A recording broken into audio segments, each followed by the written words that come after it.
So what's happening on the tokenization front? A lot's going on. I mean, we're raising capital, so we've got our Reg CF out there, and that's going pretty well. That'll be running through the end of the year, and so far so well with that. But we're just seeing a lot of increased interest in tokenization from property owners and institutions as well. I was following, and I won't mention names because people don't like me to throw out their names sometime when they're trying to creep into the business. But there's some very large institutions that were following us for a long time, and I had some meetings with them. And one of the officers of this large institution just broke off to start a digital asset fund, and because they believe in digital assets so much that they raised already $250 million to start investing in digital assets, real estate, the virtual real estate marketplace that you just mentioned, NFTs. But they see this as being a significant growth area that they can't avoid. But even the institution they left wants to now start creating digital assets on their balance sheet.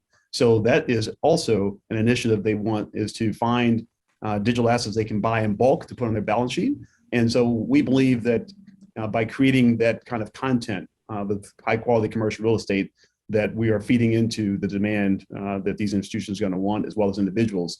It just took a long time for people to wake up and realize the value of digital real estate and all the options that you have by owning digital real estate. Do you think it would be so much easier for them to mark the book value because it is a liquid investment versus all their non-liquid real estate investments? Mark the book value? Yeah, be able to just continuously mark the value like on a quarterly basis, like where it's illiquid. I guess you have the audits and everything, but I mean, where do they see the differentiating benefits in the security tokens versus the non-illiquid standard private placement? Well, yeah, I think the valuations business is getting much better so that people can understand the value of their holdings today, as opposed to, appraisals are always looking 3-4 months behind. And it's kind of hard to trade on something when you have, 4-month-old information.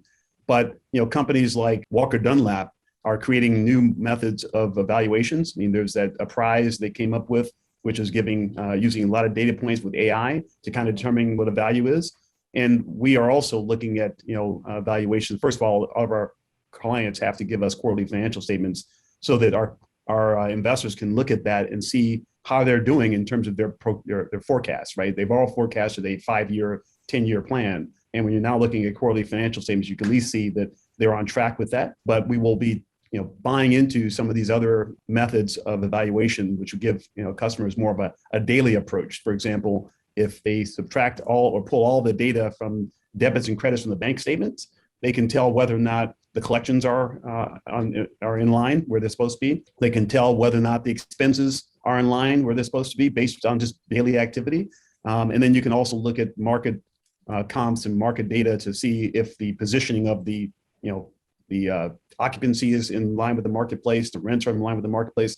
All these data points will help an investor say, yeah, this looks really good. I'm going to invest in it and feel comfortable doing so. You think one of the biggest benefits that all these investors see is the actual opportunity to be able to take out some type of collateralized loan against their security tokens? That is a big benefit that I think people would take advantage of who currently cannot take advantage of. When you own real estate the traditional way, the old-fashioned way, you cannot take advantage of DeFi.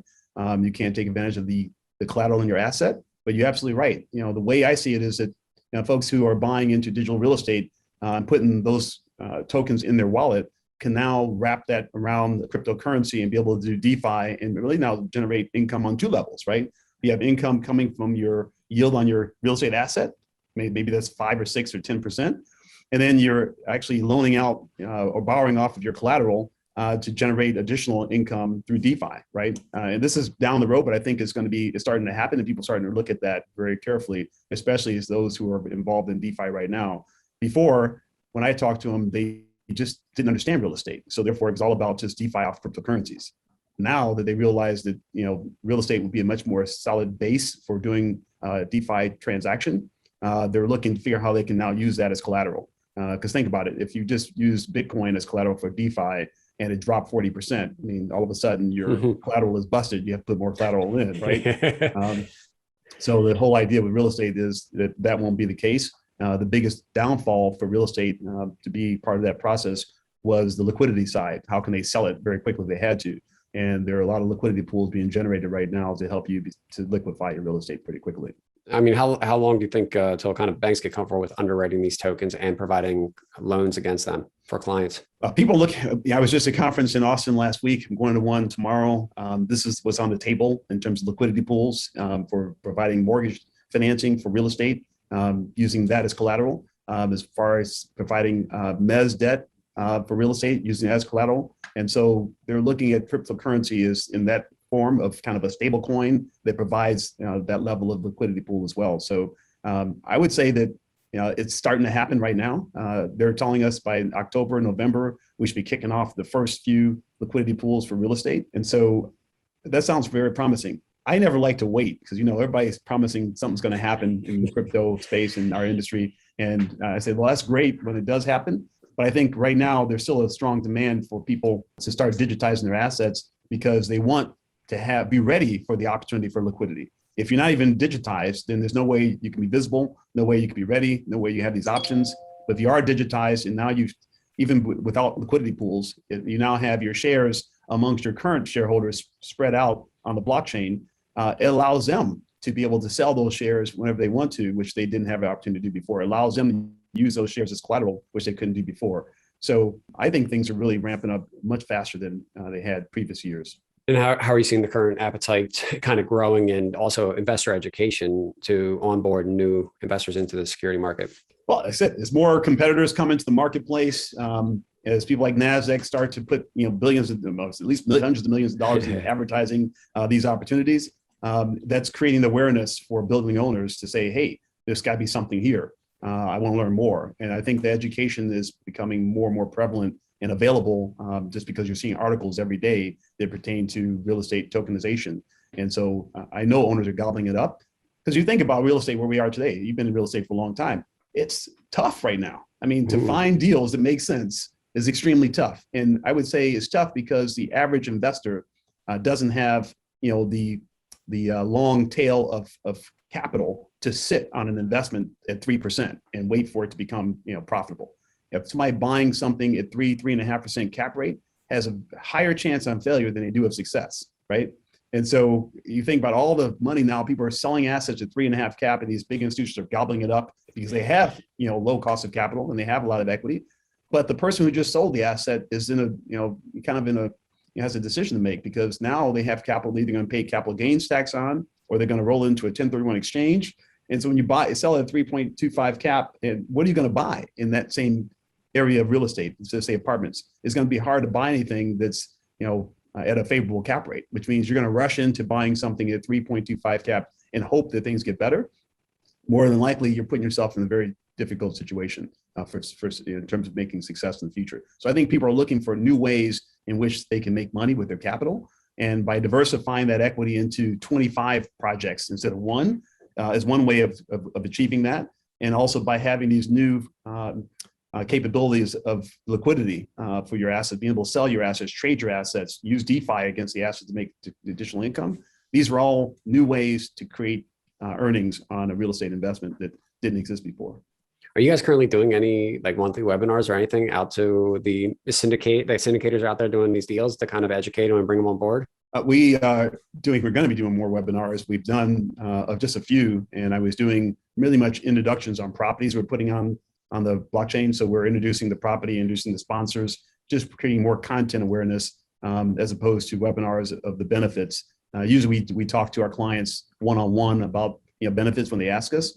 But I'm finding that most people kind of understand the benefits. They want to know how to do it, the process, the costs, the timeline. These are the things they're more interested in right now. They're telling me I'm already sold it. You don't have to sell me. Just tell me when you can get this done. I mean, some of the thing I've seen is maybe just the larger hurdle has been actually bringing the limited partners, bringing more limited partners into the market. Are you still seeing that? Like even if a syndicator or a sponsor brings a deal to you, just bringing those limited partners into the idea of going into security tokens where they're kind of used to another process. Yeah, that has been a fear for a lot of sponsors, right? Because they don't want to mess up their current stock of capital, and so they're scared, I would say, to introduce technology to their existing shareholders. Hey, we've been doing business one way for a long time, and now I want to introduce you to digital tokens. I bought this project that's been tokenized, and I'm going to give you guys tokens. He says that conversation is a tough one for sponsors to offer to their investors. But I think they're getting around that. They're getting over that because they're really starting to eliminate the talk about technology, and they talk about the benefits of what they're doing. And I think that's one way to get even the older, more sophisticated and conservative investors to listen and understand. They just talk about the benefits rather than saying we're tokenizing or we're putting on the blockchain where people start rolling their eyes on what they're talking about. They just start saying, hey, we're now making it so that you can sell your shares very quickly without asking us. We're able to now capitalize with more investors than we had before by reducing the entry costs, right, from $250,000 or $500,000 to $10,000. So more people are able to lean in and get involved. And so they speak to them on those terms. They understand that, right? They speak to them on tokenization terms. They don't understand that. So, that's what I'm just saying is like introducing the product to the market is, do you think a monthly webinar that is inclusive where all, let's say, sponsors can drive their limited partners to kind of have just explanation of how RedSwan works, the login, and just how underwriting a deal would happen. And this kind of cues it up and makes them comfortable to get in bed with their sponsors to do the deal? I think you're right. And I think we need to do more of that. I'm not saying that education is something that we take lightly. We need to do more education and do better webinars. And we're just signing up with Zoom has this new pro enterprise product that we're signing up for so that we can hold very quick webinars. People can sign up very quickly to listen in on discussions. So kind of like ask me anything about tokenization, about a platform. So we're adding that on as one of our resources, specifically so that we can communicate more to our audience and investors. People want to know something, boom, we can create a quick webinar on Zoom where they can dial in and ask questions. We record it. Will be their history there. So they want to pull that up for later on to hear what was said. It'll be available just to get to your point that, we want to educate more people around the world as what's going on. But I think that the smart ones are being educated. They're getting it done themselves because they want to be ahead of the game. They don't want to be behind. As I heard at this conference last week, the guy said, I can smell something good is happening here. I don't want to miss out. I'm not missing out this time. It's funny, just in the last the last couple of months, I've seen more people from the real estate side, from my network or, influence on social media, start buying some type of cryptocurrency. I'm like, here, that's like when they start shifting, not saying they're leaving real estate, but they're adding, we'll call it, allocations of crypto to their portfolio. It must mean that, there's a bigger flow of capital coming behind it. And I think, it's become more widely adopted and acceptable now for people to be involved. And I think going forward, we're going to start seeing crypto as some portion of a lot of investors' portfolio.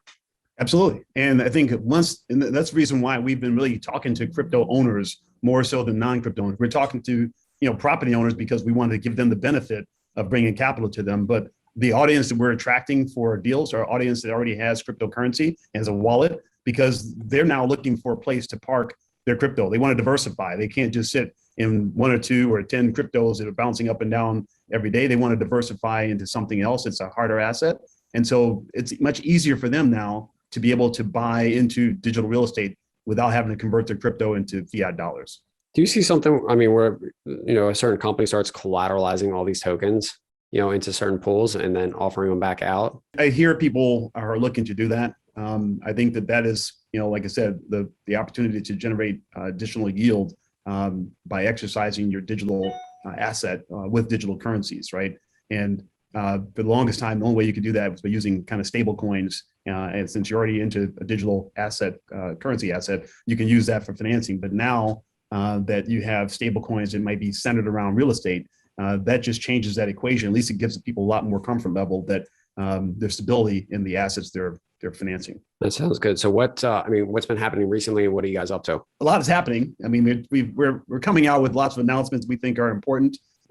We sold a couple deals on RedSwan that was tokenized. We have, probably about 5 or 6 deals that are hopefully going to be closing soon because they're over 75% commitment to those deals. So I'm impressed by the number of people logging on, registering, and expressing interest in our deals. That's growing daily.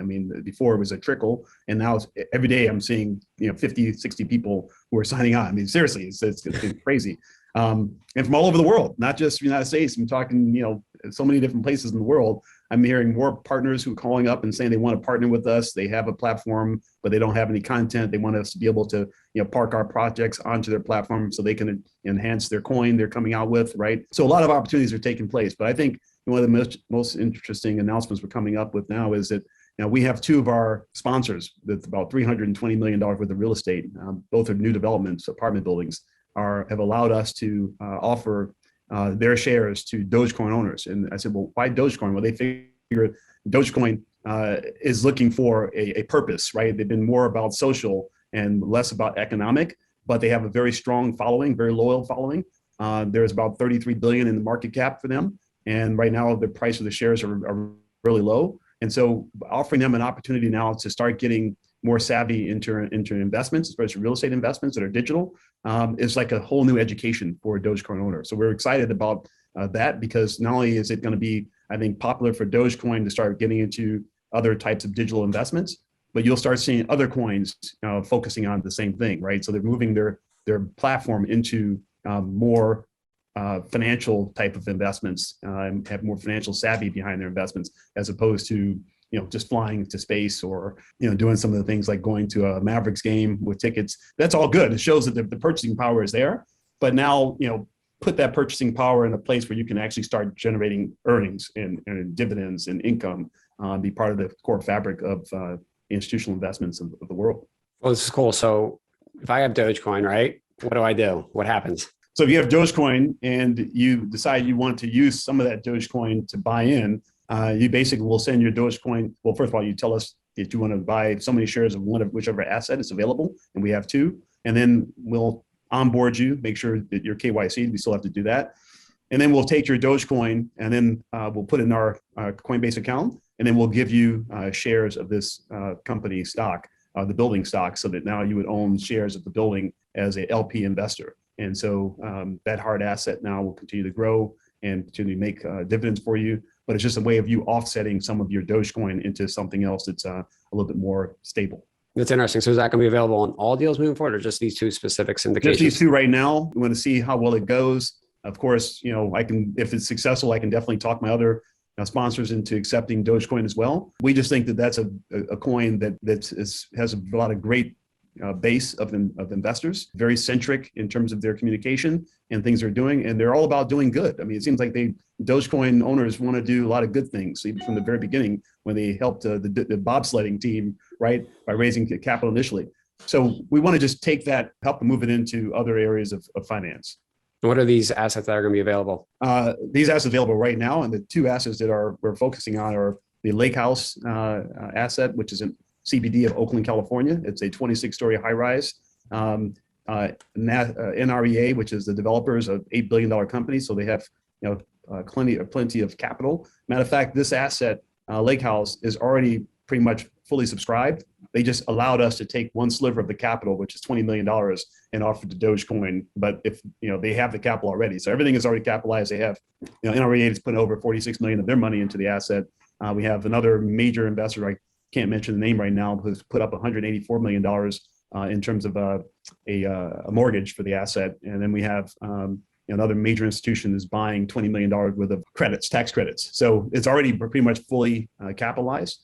But this is kind of just to see where it would go if we offered it to a cryptocurrency that has the capability of being an equity partner. So it'd be kind of nice to see Dogecoin owners on the cap table of a major project. That'd be awesome. And what is that, what is the expectations from that investor? Is there certain cash flows or equity or length of period in which they'd be invested for? Yeah, that's a good question. So the Lake House asset is a new investment. It's in an opportunity zone. So there will be opportunity zone benefits, tax credit benefits from that. There is cash on cash of 6% that is being offered as a preferred to these investors coming in. And the IRR over the 10-year period, if you stay on board, is roughly around 11.5%. So tax credit benefits from your current earnings, if you want to take advantage of opportunity zone, cash on cash benefits as dividends, as well as a pretty attractive IRR for a core asset in the San Francisco Bay Area. The other asset is called the Apollo, and it's an apartment building mid-rise being built by two guys who are very successful in building multifamily, called Blackfish Capital. And they are building this project in Edmonds, which is right there next to Seattle, Washington.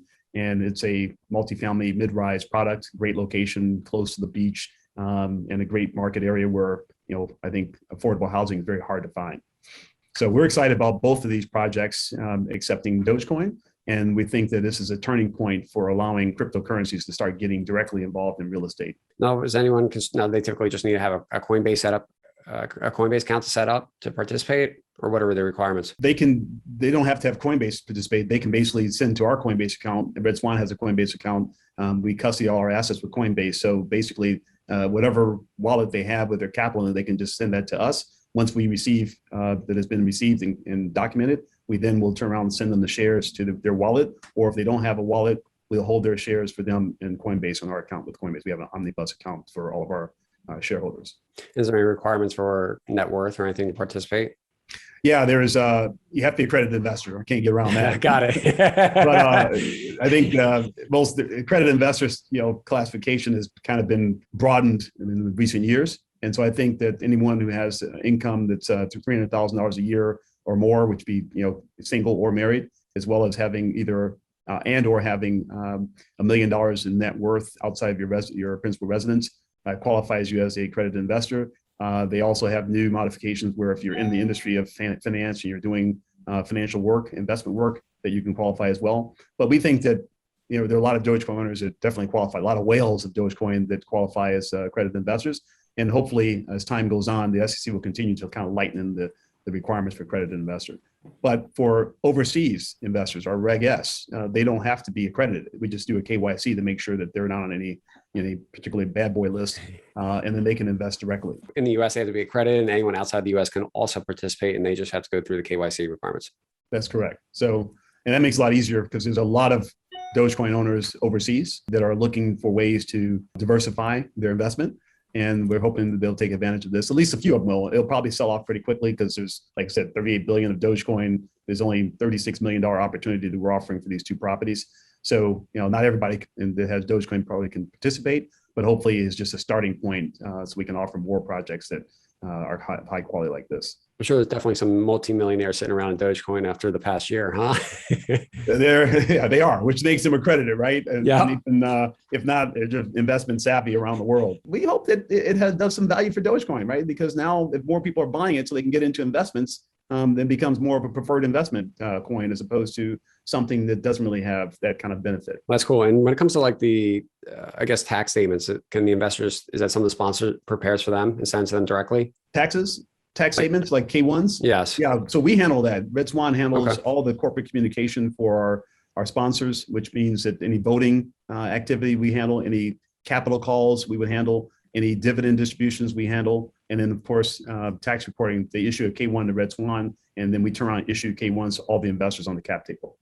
Oh, that's awesome. I appreciate that. We handle all that for you to make it real easy. Like I said, we pride ourselves on building infrastructure to allow investors to get into digital real estate and be able to trade the real estate, make it easy because it's confusing. You kind of just dial in and go to any one site. There are lots of services that are providing on-ramping, there's providing, crypto to cash and crypto services, banking services, KYC services, but no one's putting it all together. So to make it easy for a person that wants to buy into digital real estate, just sign on, buy, manage on your dashboard, trade if you need to trade it off, and handle all the corporate communications. So we're trying to become that infrastructure base to allow investors to have that opportunity. Well, you guys are definitely one of the first, few guys out there to kind of get to market over the last few years. And have you found that to be advantageous and doing very well for yourself?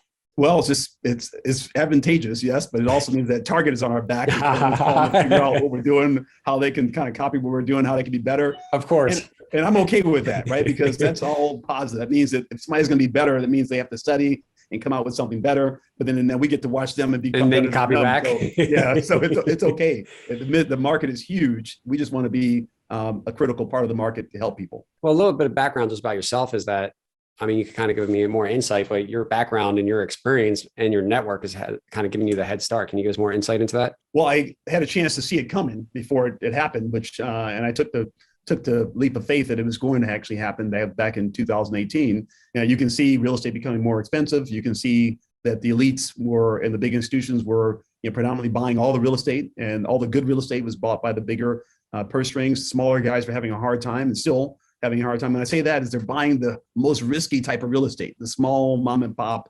uninstitutional quality assets are the hardest to buy, or easiest probably to buy, hardest to sell, and hardest to manage, right? And so I thought it was unfair for that to happen, for me to have thousands of customers, but I only called 10 or 20 to get a deal done, right? So I think that was one reason why we jumped into blockchain.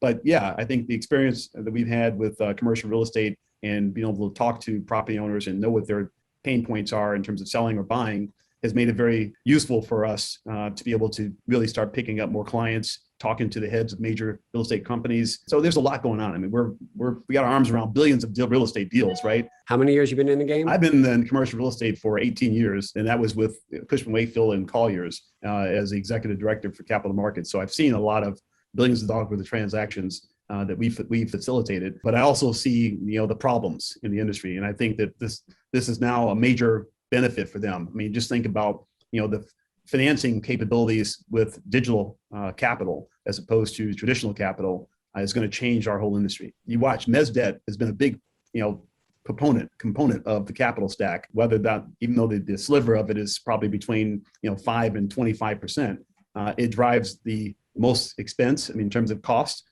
and also the teeth around mezz debt is pretty sharp. They control the deals. And I think now if you start seeing cryptocurrency get involved and they can offer a lower yield product and less teeth because they need that asset for their capitalization of other financial activity going on, which is going to put a lot of pressure on the existing banking services for real estate. One of the things that I'm kind of seeing in the market is, a lot of thesis or ethos around the crypto market is kind of democratization and people being able to take control of their own finances, right? But lately I'm starting to see a lot more services, or even let's call it the institutions, coming into the marketplace. It's kind of like we're going back to the old way a little bit, where they're starting to aggregate all the assets by utilizing everyone else's deposits again, right? And it's not so much the person going direct, right? I mean, do you think that is just a nature of the human being, that, they're living a regular life and they don't want to take the time out to worry about all this other stuff and they'd rather have somebody manage it? Or kind of how you seeing between the two different type of investors? I think that you have the investors who are more laid back and want the easy way of doing business. So they would go to a bigger centralized institution that promises them a decent return for utilizing their wallet or holding their assets. But then you also have, entrepreneurs who have been buyers of real estate for a long time and getting their shirt handed to them because it's getting more difficult, as I mentioned, who now see this as a way to be able to manage their own assets and finance their own assets because they have collateral and have options to buy into high quality product, right? I mean, so now they can diversify into, the type of core and core plus assets they never could have had before. They can ride on the coattails of the major investors like KKR and Starwood who own those assets. And then they can start doing their own side dealing by trading those assets when they hear about information. So I think that the entrepreneurs who are in the real estate business are going to be the ones who are going to start using it as a privatized tool to enhance their own balance sheet. And I think that the public, the general investors who are more LP, who want to take the easier road because they have other things to do with their time, would probably lean on some of these centralized companies and let them provide the services for them because it's more comfortable. Has RedSwan thought about doing their own internal pools to be able to offer out to the public to participate investing in those? We have started 2 funds so that if a person, whether it be overseas investor or local investor, doesn't know what they want to put it in, they don't have the time to underwrite assets like traditional real estate investors, they can invest into our fund, either the core fund, which is going to be invested in just core and core plus assets, or in the value add fund, which we invest in value add. These are all digital assets, things we've already digitized. So it now allows them to kind of get a blend of investments right away, as opposed to having to figure all that for themselves. So yes, we're trying to offer that to investors as well, so they can park their money with us and allow us to use the discretion to invest in projects that we like, that we've tokenized already. So how do you guys cherry pick and look at the best opportunities for the fund? Well, I mean, first of all, the opportunities that we invest with the fund are opportunities that we've tokenized. And so we feel really comfortable. We won't take an opportunity and tokenize it if we don't like it, right? It's got to make sense for our investors. It's got to make sense to us. So it gets thoroughly vetted. And so now it's just a matter of, do they want, more opportunistic type of yield, or they want more core stable yield? And we'll give them a blend of, core assets like Austin, Silicon Valley, San Francisco, down all the CBD type products we have, we'll put in, and they'll give them pretty much a baseline of dividend of like 4.5%. And the one that's opportunistic fund will give a baseline of 5.5%, right? But based on the assets they're going into, they're the kind of assets they probably couldn't invest in themselves, right? They wouldn't have access to, any CBD high-rise projects, but now they can. Now they can go to the Thanksgiving dinner table and say, look at all the assets we're invested in, right?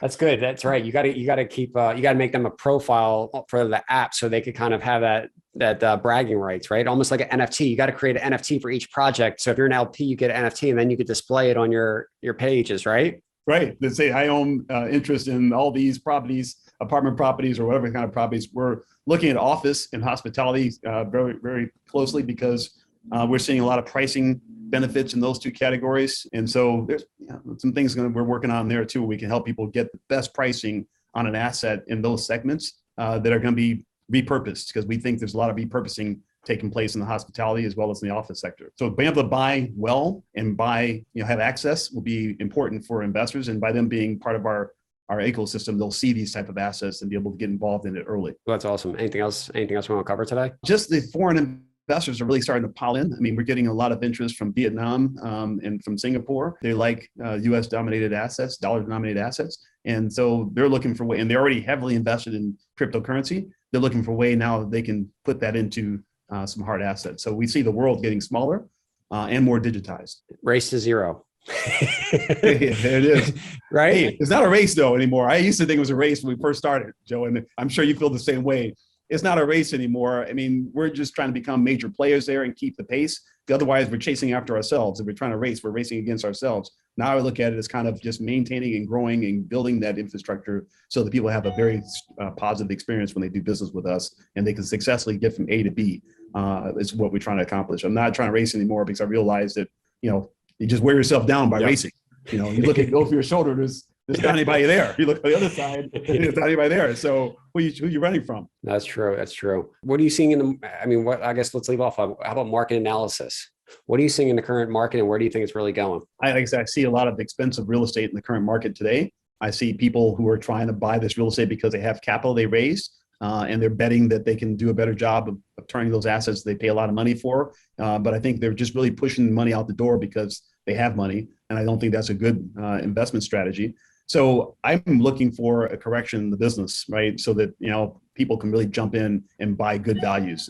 Interest rates, are very low right now. It's not going to stay there forever. Inflation is coming in, which real estate is a good hedge against inflation. But I think that we're going to see better opportunities for better real estate buys over the next 3 or 4 years. Well, that's good. I hope so, huh? Oh, yeah. I think everyone's a little frustrated. I just spoke with somebody who runs $1 billion company and they're like, we don't need, internally we're discussing, we don't quite see anything distressed for at least 4 years. I was like, that's not, well, I mean, look at TREP reports. You're going to see there's distress taking place right now. So, and then as you see these maturities, if interest rates go up a little bit, even just 50 basis points, and these maturities are coming in, you're going to see some distress for sure. I'm already starting to see, really nice assets were built 3 years ago where the, like I said, the pref equity or the mezz equity wants their money back, right? And the assets are not performing to the point where they can get their money back. And they're saying, we'll sell it anyway. And so one asset, it's almost a $180 million asset. They're selling, but you got to close in 30 days, which means that asset's going to go for a cheap discount, right? And that's a beautiful, beautiful core asset. More and more are going to be coming down the road. You don't hear about it, but more and more of those types of situations are popping up. And don't even start to talk about the office scenario, right? They're trying to get low cap rates for office product and have no certainty on the occupancy, long-term occupancy of those assets, right? Who's going to buy an office building at 4 cap when you have major investors that are occupying this building who may not be there in terms of tenants in the next 4 or 5 years? That's a risky scenario. And it's easy for them to just say, hey, I quit, sue me. but for the investor, it's a risky proposition. That's good. That's good. No, I think it's an interesting economy. Like everyone says, it's a kind of a new world, and we'll see what happens, moving forward the next few years. But as everyone on Twitter likes to say, up only for crypto. I like to say up only looking, 10 years out and not short term, right? Yeah, crypto's done well. I started buying crypto as well last year, and I'm amazed by the success it's had. Of course, there's some ups and downs, but overall, the portfolio's up, right? And I think more and more people are saying, should I get into this? Should I get into this? And I'm like, hey, dude, if you're not into it now, maybe you think you might put a little bit of your money into it. And because when you make an investment in something, you start to pay attention. You watch it, right? Yep. You watch it more. And if you don't do it, you just kind of sit on the sidelines, then you're not, watching it. And then all of a sudden you see this tripled in value and you missed out. I still think that crypto is going to continue to go up. I think there's gonna be a lot of different players coming out with strong cryptocurrencies, but there's also regulations that are coming out that are gonna keep them in check. So it's gonna be really interesting. I mean, I feel comfortable with real estate because real estate is real estate, right? And we've got one thing we can say is that it's the hard asset you can go and touch, and it's actually occupying, has tenants, and it's making money, as opposed to everything else is a story that you have to believe. But in real estate, it's real, and you can go and, as a physical asset, you can go and touch. So we're going to focus on that and stay focused on that. And anything else that relates to it in terms of a coin or a dividend or derivative, we're going to be focused on as well. That's good. That's good. Anything else we want to leave off with, or? No, I think we're good. I just wanted to make that announcement about the Dogecoin and let people know that this is something that we're excited about. And we know that it should be very, very successful. It's interesting. It's interesting, Ed, man. It's what are some of the things? That's something to even think about, obviously spare time, but is, we mentioned NFT, right? Like if you could give somebody, minute on the chain that costs like pennies, but maybe give somebody an NFT for each deal they get into, like when they subscribe, right, of that building. And like, Mark Cuban has that like lazy.com or IO where it could show your NFTs. I mean, that might be something attractive to utilize, where people could post that on their social media profiles to get you traction somehow, like put the RedSwan logo on it, like a image of the building they invested into as NFT, but one that's specifically geared towards the investor. That's what you're saying. Well, I'm saying like, yeah. If they invest in Lake House, right? Like they'll get the image of the Lake House. They'll have like the RedSwan logo, right? Like RedSwan logo, and like participation in Lake House, and it'll have RedSwan logo, and it'll have a picture of the building, right? Right. And maybe later down the road, it can be animated. It could be like before and what it's going to look like after, whatever it is. But I'm just saying is maybe something to consider, that utilizing the NFT, meaning you give someone that gift, they feel more. That's a great idea, Joe. I mean, and it might be something we want to use with this Dogecoin promotion, because we have picture of Lake House with the Dogecoin and RedSwan as some kind of a NFT that they can hold on to. And to say they're the first too, right? The first. Yeah, that's a good point. And then I think when they could display it, figure out how they could display it through their social media handles, right? Or they, people, look, people on LinkedIn, all this shit, they're all like, invested in 1,000 doors and, all the shenanigans, right? You know how that goes, right? All these syndicators, all these people, or LPs, whatever. Like, hey, check out my 1,000 doors, right? Or something, and it'll be the link, and it'll show the NFTs with all the buildings that they're invested in. And it gives people like clarity and more transparency to what they're invested in, or at least what the asset is, without having to ask, right? That's a fabulous idea. We have pictures of the property. I think creating the NFT, maybe I'll talk to somebody how to do that on the marketing side, so that there's an NFT for every project that they invest in, especially the ones that we're promoting for cryptocurrency, because now they can put the stamp on it that I moved my cryptocurrency into this asset, and I was one of the first. And that NFT could have value down the road. You never know. I mean, there's going to be limited investors, limited NFTs. So who knows? That could actually have value to put, if nothing else, on their personal portfolio of assets. I mean, that might be a bragging wall to show all the different assets that you own. That's what I'm saying. That's exactly what I'm saying. A link, like, same as people are doing NFTs. That shows it linked to all the NFTs. It's almost like OpenSea. You could go to someone's profile and see all the assets that they're invested in, basically. Does that make, you know what I mean? Right. No, that's a great idea. And then somehow on that image, you're communicating the property and maybe the participation, like with a badge or whatever, I don't know, on the person then has your info, so people know where to go and participate. So that brings you marketing leads, right? Very true. And the NFT could also have some benefits that the property is offering them, just because they're owners. I mean, some property might offer some free nice stays or whatever. That's what I like. That's what I like. Or based on capital contributed over, maybe at some point you could have over $1 million contributed. It's 10 free nights, over 250 is, 3 free nights utilized, right? I don't know. I mean, I think that's where this whole social token NFT thing is going, right? It's ultimately rewards for participating in whatever it is you're doing, right? That's very true. And you can be very creative with the rewards. And I think it's going to be people like us who have to help the sponsors come up with ways that they can offer rewards. I was at a conference, like I said last week, with the guy who did the elevated returns, who did the Aspen Hotel tokenization, right? I think his name is Julian, but anyway, he was speaking and he said that, hey, this time he's doing a utility token, not a asset-backed security, because he wants to offer those free stays, or if you stay, you get so much cash back, right? And so that becomes a financial benefit for you, to be able to book your advance, almost like a timeshare on the hotels. And so he thinks that, that is a great way to offer benefits to investors coming on board, more so than the ownership of the stock of the hotel, but ownership of free night stays, free services, massage service, all the different things I you mean, can possibly do. yeah, think what an NFT, you get 5 nights at Hilton and you get a date with Paris, right? I mean, that go for $1 million. But you get my drift. I think the whole point of this whole social thing is basically it's building a bond between that person and that investment that they're making, right? Right. It's not just the money. You're absolutely right. I mean, you want more than money. You want social out of it. You want, to be part of something, right? And be also involved in that something socially if possible. Be invited to activities that this institution, this property is offering with all of its other investors. And I think you're right. People need that. I mean, that's what they're putting their money into. They want to more than just, the capital. And so we've got to figure out ways to make that interesting. I think when this whole thing, when crypto was going out, they had all these drops, right? Drops of tokens. That was just a kind of a way to get people to buy more, right? And accumulate. But I think if you can tie services to this, or items to this that are useful, I think you're right. That becomes, very significant. And with properties, they have services, right? They do. They have things they could offer, whether it be a discount on rent or a lot of different things, right? You look at it. If you're a tenant in a property that you actually bought shares in and have NFT, and you're getting a refund back every month from your rent because of that, wow, that's huge, right? It's a matter of working the numbers out. One thing I thought of, I never ran by anybody, and I want to run by you, and it made me think of this, is it seems like there's something behind creating a token, let's call it a platform, kind of like, a mother platform, right? Kind of like you have, right? And then bringing individual apartment communities and or owners together. But where they could somehow we'll call it a utility token, I guess, or whatever, create a token, but it's benchmarked to like the Case-Shiller or something for that location, or you know what I mean? Mm-hmm. And yet a portion of the rent goes to this. So basically we are creating what is called renters incentive for equity. So, everyone buys housing for equity, right? That's how it's pitched, right? So why is nobody pitching, hey, why not just, you like renting, you don't want to worry about maintenance. Why not be a renter for life, but you get upside in the equity? That's what I think is. Well, that'd be interesting. So you're saying if the sponsors could put together a pool so that as their tenants come on board, they can offer shares of this token, which are invested in real estate, so that these guys come on board. The longer they have a tenancy in the building, the more shares they have, the more equity they have in real estate, right? So therefore, they don't feel like they're renting and throwing money away. They're actually renting, and also through that renting is making an investment in real estate.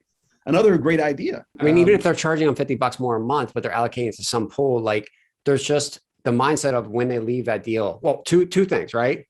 One, they're going to feel like they have ownership, which means there's a higher probability of treating the property better, right? Right. And two, when they leave, they get some type of bump, like if it was a house, which would create this world where it kind of allows these institutions to keep gobbling all this shit up, because basically people are just renting anyway, but at least they're going to have something when they leave. That's the biggest problem, right? Because home ownership is forced savings in the US. That's what it is, right? Right. And I think if you could somehow integrate that with a token based on like large apartment communities, like I wouldn't say C class per se, let's say you start at A class, the two incentives: one, people treat the property better if it helps improve value. And two, when they leave, the longer they stay, the more equity they build based on that location's pricing, house pricing index. You know what I mean? Well, I think that could be done maybe with a coin. It'd be hard to do with security token because they have to be accredited investors. But I think with a coin that they're invested in that will be used amongst these particular properties, that coin will increase in value. And if they're getting a piece of the coin every month or every year or every quarter that they're living in that property, that is building some equity for them, because that coin will have value they can sell down the road. And I think, our younger generations will appreciate that because they don't want to buy a house. I mean, the Generation Xers and the millennials, they're not looking to buy a house. House is way too expensive for them to afford right now. They're just looking for ways to live comfortably into a nice apartment that has all the amenities that they're looking for. And you're right. If they can accumulate a basket of like a small personal REIT of real estate, specifically the ones that they're living in, that's not a bad idea. Not a bad idea at all. Hey, man, you're coming a lot of great ideas here, Joe. Can you give away the equity though, right? But the equity is being realized in increase in rent based on the cap rate, meaning you're not giving away. It's kind of phantom because you're offsetting it with the increase in rent, but you're creating a savings account, right? So yes, somehow it's tied to because look, at the end of the day, 10, 20 years out, I look at it as, the QuickBooks of these apartments buildings, right? Could be all on chain. Everything rolls up based on the location, the property records, the AIA, the cap rate, and everything. It's going to be you're gonna have the value in live time, right? Right. And so if you have an increase in rent, you're going to have an increase in value naturally because of the cap rate, right? True. So can you somehow bring that all together for the tenant to participate in, A building versus B building? This guy says, I'll pay $25 more to participate here because I have the upside potential when I exit to have equity rights, or I don't know if you can call it equity rights, but maybe the company has to pay based on that appreciation. I haven't thought it out, mapped it out, but the high level is how to incentivize renters and have something when they're done. Right. I'm thinking this NFT idea may be a solution for that, because you create an asset based off of the real estate asset, is not tied to the equity. So it doesn't have to become a security token, because that'd be another issue, I know. Right? So now as an NFT could become, security tokens down the road. But NFT is purely for the fact that you're sending somebody an item that is welcome them as a member of this community. And because they're a member of the community, they get benefits that are passed down to them. The NFT value is going up, and the benefits they're getting somehow could be monetized down the road, I think. And we just have to figure out what that is. Yeah, I haven't thought about anything on the NFT because I think it's a little, I guess the way I was thinking is tied to more hard numbers. NFT that's you're going to sell it to somebody else, or like, how are you really exiting, right? Yeah, well, if you sell it to somebody, your NFT, then you're selling value to somebody else. If you created value for the NFT, so that's one way of building value into some kind of an asset. I'm just worried about the security token side of it. If you're dealing with security tokens and you're giving away equity of a property, now the owner's worried about non-accredited investors getting this token and being in violation of the SEC. So we've got to be careful in that regard. What if hypothetically the day that they move in, they pay a rent premium of $25, right? I mean, right, and they get an NFT, right? But it's like the company itself or the sponsor, the owners, right, have what's just called a buyback provision or something like that. So basically your NFT will be tied to the home price index here that goes up X% a year. And when you move out, you get bought back, which essentially is phantom equity without a security. Yeah. I mean, well, that's one way of looking at it. So when you move out, you get back, everything that you put in, not everything you put in, but you get back this asset, right? But what if you were able to provide, if you had NFT, you're now getting some sort of utility tokens for performance, paying your rent on time or doing certain things. You're getting these utility tokens that could be used to offset, expenses in the property, in several properties, right? Where valet services are now free. That usually $25 a month, yeah. Or so I think good boy behavior incentives. Yeah, that creates value for the tenant. Yeah. They have the equity in the NFT, which is something they can be proud of. And they go to different places, they can have more NFTs, but just by that one NFT, they're getting this utility token that gives them benefits, whether it be, free delivery services for the meals or, all this kind of stuff. Make their life gym memberships, whatever it is that apartments are trying to add on right now. More comfortable, right? And it's like they're getting it because they're part of this virtual world or the digital world of owning the NFT for the property they're in, right? It just kind of cements them into that property more long term, because they want to keep getting these benefits and they want to keep getting these dividends are coming out, and is not dealing with the SEC or anything, because it's not an asset security. You're basically just getting, perks for your tenancy in this building. That's what I'm saying. Like, and then, because I know a lot of apartments are tying into local amenities from vendors, et cetera, gyms, whatever, locally, right? So this way, maybe that NFT is actually tied to that. So this way, when you roll into that location, you could just QR code it, whatever, and boom, you get your discounts or whatever, right? It's not, it's all tied into the NFT. So was a property owner have to give up? Really, they're, like you said, it may be equivalent of $25 a month in terms of services or benefits they're giving up, but they're already getting that in the rent anyway, right? And what it's really doing is locking in a long-term tenant, right? Who will stick with you for a long period of time, because leaving has a cost associated with it. Now, if they leave that apartment building, they lose a lot of these benefits. If they stay, they keep getting more and more benefits. That might be easy to get people to sign off on. Building owners, I mean, as well as having them tokenize their assets, right? But I'm going to keep two separate. Tokenize capital, that's separate. But this NFT that your tenants get from being tenants now, and they get all these perks, is something that could be done with a utility token as well as an NFT, which are totally okay with the SEC. You're dealing with the investor base, so the other side is customer retention, basically. Right.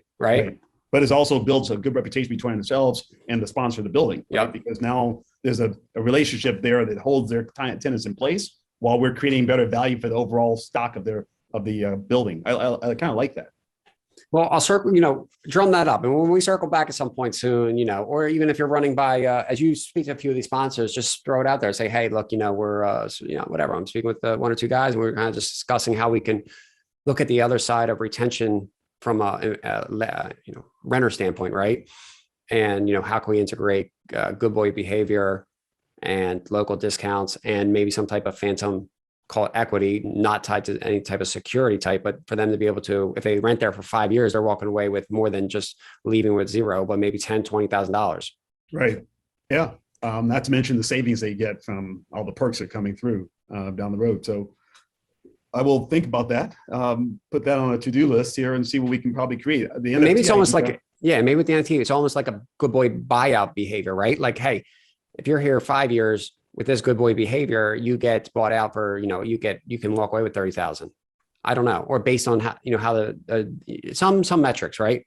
I think so. We just got to figure out the economics behind it to know how they can create that $20,000, $30,000 over a 5 year, 10 year period. But I do like the NFT aspect of it. I think that makes a lot of sense for the investors as well. And for the tenants. Might be a different type of NFT, but I think giving somebody something that could create value based on the performance of something is not a bad idea, because they're always going to want to take that as much as possible because it's free, right? And if it works out well, that'd be great. If it doesn't, well, it was still fun.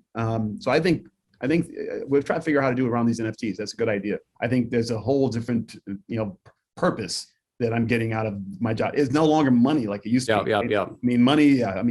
Somehow I'm still making money. But I think to be giving in and learning something and changing as we see the world changing, be a part of that is exciting, right? And I see that as I keep looking, more and more excitement, more and more people are piling in. It just tells me that, we're on the right track and we can help a lot of people. We're actually looking at other countries now that we can possibly help because, there's a lot of need for countries to have people who are unbanked to get involved in financial literacy. And so we're doing things that I think are benefit people internally to make this world better, man. I mean, that's what we were trying to do, is make the world better in a way, right? And have fun along the way, right? Have fun along the way. Have fun along the way. And have fun. Yeah. I mean, open the door, let people get involved and have fun, make them change their life. I mean, people should not have a one-track life where they are born to be on the bottom of the food chain, right? And stay there. There should be an opportunity where they can see what other people are doing to become leaders and become successful, and they can mimic that activity and grow from there. I mean, that makes it easy.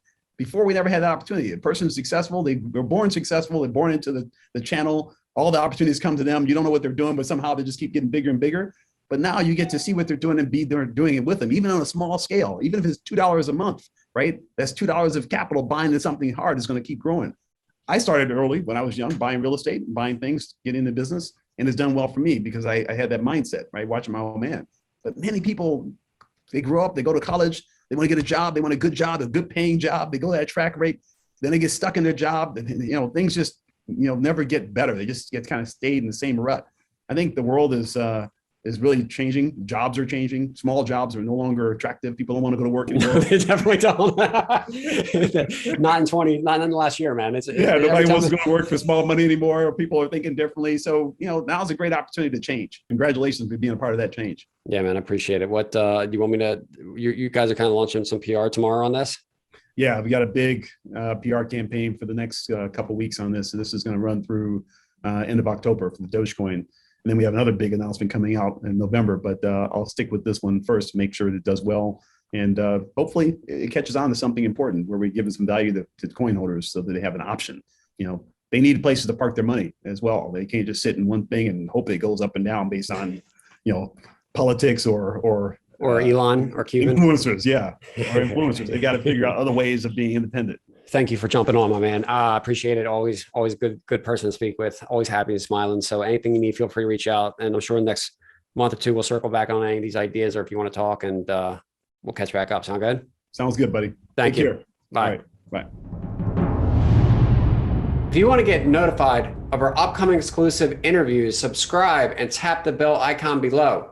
Then drop your comments. And lastly, subscribe to our private newsletter at bullflaggroup.com.